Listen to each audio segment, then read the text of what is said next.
Le 7-10 Listen anywhere. وحده من سوريا sur France Inter. Géopolitique, Pierre Aski, bonjour. Bonjour Nicolas. Pierre, vous vous interrogez sur le climat politique en Chine.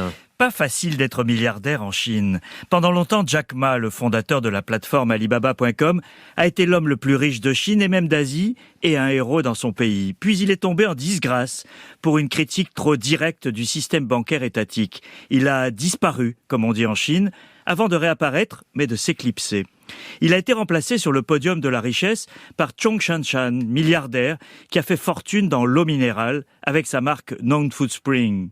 À son tour, Zhong Shanshan est pris dans une tempête, initiée en ligne par des milieux nationalistes. Pas assez patriote, un fils qui a un passeport américain et un bouchon de bouteille de sa marque qui ressemble trop au soleil du drapeau japonais.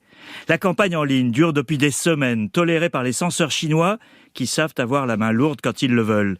L'action de Non-Food Spring a chuté et la marque a dû renoncer à certains événements professionnels. Il n'est ni le premier ni le dernier à subir les foudres des ultranationalistes, même si la tolérance officielle interroge. Et pourquoi cette hostilité ? Alors ça pose la question de la nature du système chinois. Dans les années 2000, on a considéré que la montée en puissance du secteur privé, dont Jack Ma était le symbole, était irréversible. La preuve de la fin de la toute-puissance de l'idéologie, en Chine comme ailleurs.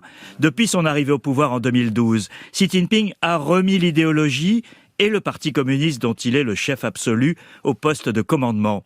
Résultat, reflux du secteur privé. Récemment, j'ai vu un dirigeant chinois confronté par un investisseur étranger qui lui faisait observer qu'il devenait de plus en plus difficile d'investir dans les entreprises privées de son pays. Réponse de l'officiel : la Chine est un pays socialiste, il est normal que la priorité aille au secteur d'État. Une décennie plus tôt, il aurait sans doute enrobé sa réponse dans un langage fleuri sur l'économie socialiste de marché. Cette pudeur n'est plus de mise. Le problème est que ça ne fait pas les affaires de l'économie chinoise. Qui ralentit, non ? Oui, en effet, Nicolas.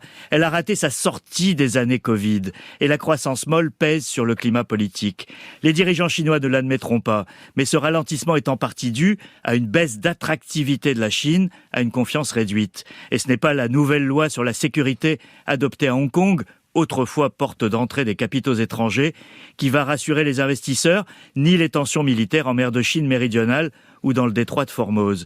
Xi Jinping est attendu en France au mois de mai, sa première visite dans un pays occidental depuis la pandémie. Officiellement, il s'agit de célébrer le 60e anniversaire de la reconnaissance de la Chine de Mao par le général de Gaulle.